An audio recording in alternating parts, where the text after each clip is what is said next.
Supreme court ने वनियार समुदाय पर अहम फैसला दिया है। अदालत ने तमिलनाडु के वनियार समुदाय को दिया गया 10.5% आरक्षण रद्द कर दिया है। शीर्ष कोर्ट ने वनियार आरक्षण अधिनियम 2021 को असंवैधानिक ठहराया है। वनियार तमिलनाडु की सबसे पिछड़ी जाति है। उसे राज्य सरकार ने इस समुदाय को सरकारी नौकरियों और शिक्षण संस्थानों में 10.5% आरक्षण दिया है। सुप्रीम कोर्ट के जस्टिस एल नागेश्वर राव और जस्टिस बी.आर. गवई की पीठ ने मद्रास हाई कोर्ट का आदेश कायम रखते हुए वनियार आरक्षण रद्द करने का आदेश दिया। मद्रास हाई कोर्ट ने इस आरक्षण को रद्द कर दिया था। शीर्ष कोर्ट ने कहा कि हमारी राय है कि वनिया कुल क्षत्रियों को एमबीसी के बाकी 115 समुदायों से अलग एक समूह में वर्गीकृत करने का कोई ठोस आधार नहीं है।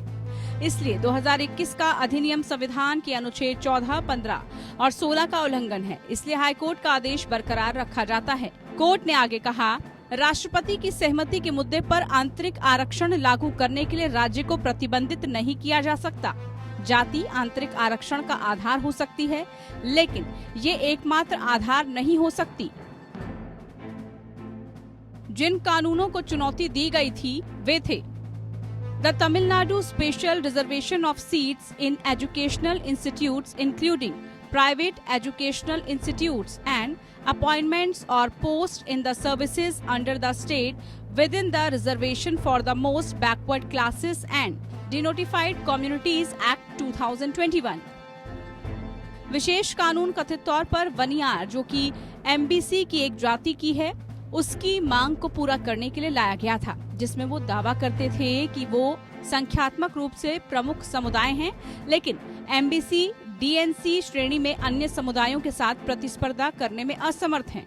तमिलनाडु विधानसभा में पिछले साल फरवरी में तत्कालीन सत्तारूढ़ अन्ना द्रमुक सरकार द्वारा पेश विधेयक पारित किया गया था। इसमें वनियारों के लिए 10.5% आंतरिक आरक्षण प्रदान किया गया था। इसके बाद द्रमुक सरकार ने जुलाई 2021 में इसके अमल का आदेश जारी किया था।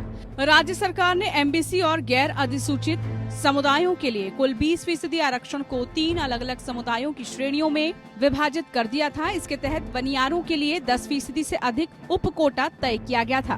पहले वनियारों को वनिया कुल क्षत्रियों के नाम से जाना जाता था। Bureau report.